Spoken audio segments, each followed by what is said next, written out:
യേശു ഏകയാഗം കഴിച്ചു. Jesus made only one sacrifice.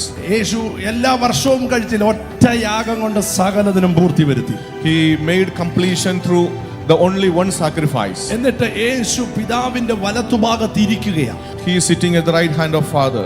ഒരിക്കലും പുരോഹിതന്മാർ ഇരിക്കാറില്ല. Priests never sit. എപ്പോഴാണ് അവരിയ്ക്കുന്നത്? Do you know when they are sitting? അവരുടെ ഡ്യൂട്ടി കഴിയുമ്പോൾ. After completing their duty. ഇവിടെ ഒരു ഹൈ പ്രീസ്റ്റ് ഇരിക്കുന്നു. We have a high priest here. അവൻ ഇരിക്കുകയാണ്. He is sitting. എന്തുകൊണ്ടാണ് അവൻ ഇരിക്കുന്നത്? Do you know why he is sitting? നിനക്ക് വേണ്ടി ചെയ്യേണ്ടതും മുഴുവനും അവൻ ചെയ്തു തീർത്തിട്ടാണ് അവിടെ ഇരിക്കുന്നത്. He has completed all the works for you. എന്തിനാണ് യേശു അവിടെ ഇരിക്കുന്നത്? Why Jesus sitting there? തന്റെ ശത്രുക്കൾ തന്റെ പാദപീഠമാകുമ്പോൾ, To make his enemies his footstool. ആരാണ് ശത്രു? Who is his enemies? എങ്ങനെയാണ് അവരെ പാദപീഠമാക്കുന്നത്? How can he made him his footstool? ദൈവത്തിന് ശത്രുവുണ്ടോ? Does God has any enemies? എനിമിയുണ്ടോ നോക്കാം. So let's read കൊലോസ്യ ലേഖനം Colossians 1 അധ്യായം chapter 1. 21 വാക്യം. Colossians chapter 1 verse 20 and 21. മുമ്പേ ദുഷ്പ്രവൃത്തികളാൽ മനസ്സുകൊണ്ട് അകന്നവരും ശത്രുക്കളുമായിരുന്ന നിങ്ങളെ. ഒന്ന് വായിച്ചേ പെട്ടെന്ന്. മുമ്പേ ദുഷ്പ്രവൃത്തികളാൽ മനസ്സുകൊണ്ട് അകന്നവരും ശത്രുക്കളുമായിരുന്ന നിങ്ങളെ. അപ്പൊ എങ്ങനെ ദൈവത്തിന് ശത്രുവായി? ഉത്തരം സിമ്പിളാണ്. ദുഷ്പ്രവർത്തികൾ കൊണ്ട് മനസ്സുകൊണ്ട് അകന്നുപോയവർ. We became enemies of God because our evil behavior.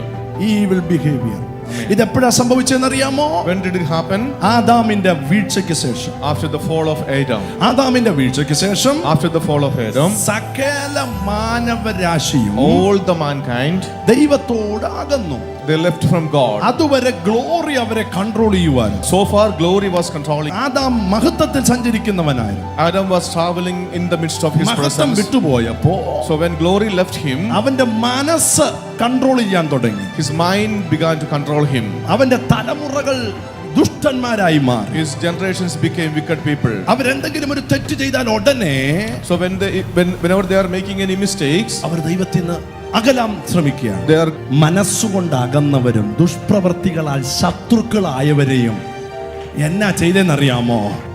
അവൻ ക്രൂശിൽ ചൊരിഞ്ഞ രക്തം കൊണ്ട് അവൻ മുഖാന്തരം സമാധാനമുണ്ടാക്കി. ഭൂമിയിലുള്ളതോ സ്വർഗത്തിലുള്ളതോ സകലത്തെയും അവനെ കൊണ്ട് തന്നോട് നിരപ്പിപ്പാനും പിതാവിന് പ്രസാദം തോന്നി. അടുത്ത വാക്യം. മുമ്പേ ദുഷ്പ്രവർത്തികളാൽ മനസ്സുകൊണ്ട് അകന്നവരും ശത്രുക്കളുമായിരുന്ന നിങ്ങൾ. അപ്പൊ നിങ്ങൾ ശത്രുക്കളായിരുന്നു. പ്രാർത്ഥന എന്ന് കേൾക്കുമ്പോൾ, യേശു എന്ന് കേൾക്കുമ്പോൾ, പ്രാർത്ഥന എന്ന് കേൾക്കുമ്പോൾ, ഓ ഇത് ബന്ധക്കോസുകാരുടെ എന്തോ പരിപാടിയാ, ഇത് കയ്യടിയാ, ഇത് ബഹളമാ, ഇതൊന്നും എനിക്ക് ചേരത്തില്ലെന്ന് പറഞ്ഞപ്പോ വേണ്ട പറയുക, അല്ലല്ല, ഇത് നിനക്ക് വേണ്ടിയുള്ള ദൈവത്തിന്റെ പദ്ധതിയായിരുന്നു.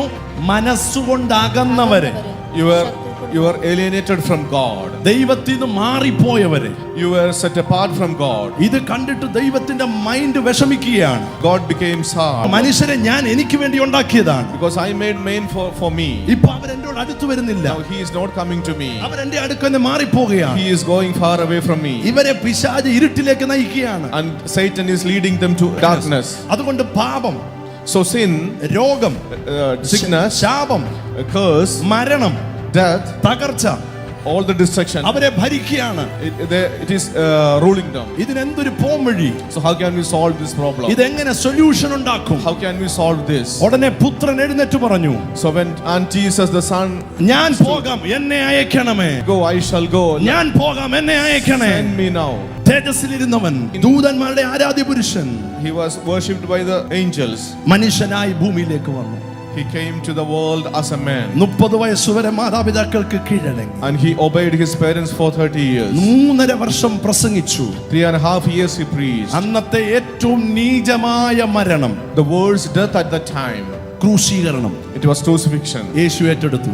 he took that. എന്നിട്ട് after that, തന്റെ രക്തം കൊണ്ട്, and by his blood, യേശു എന്താ ചെയ്തെന്നറിയാമോ? Do you know what Jesus did? ദൈവത്തിനും മനുഷ്യർക്കും ഇടയ്ക്ക് ഉണ്ടായിരുന്ന ആ പ്രശ്നത്തെ സോൾവ് ചെയ്തു. He solved the problem in between God and people and mankind. ക്രൂശിൽ ചൊരിഞ്ഞ രക്തം കൊണ്ട് അവൻ മുഖാന്തരം സമാധാനം ഉണ്ടാക്കി ഭൂമിയിലുള്ളതോ സ്വർഗത്തിലുള്ളതോ സകലത്തെയും അവനെ കൊണ്ട് തന്നോട് നിരപ്പിപ്പാനും പിതാവിന് പ്രസാദം തോന്നി. യേശു രക്തം ചൊരിഞ്ഞ് ക്രൂശിക്കപ്പെട്ടത് എന്തിനാണെന്നറിയാമോ? ഒരു ഈസ്റ്റർ ഞായറാഴ്ചയ്ക്ക് വേണ്ടി അല്ല. Jesus shed his blood not only for an Easter Sunday. എന്തിനു വേണ്ടി? Do you know why? ദൈവവും മനുഷ്യരും തമ്മിലുള്ള ആ പ്രശ്നത്തെ പരിഹരിക്കാൻ. To solve the problem between man and God.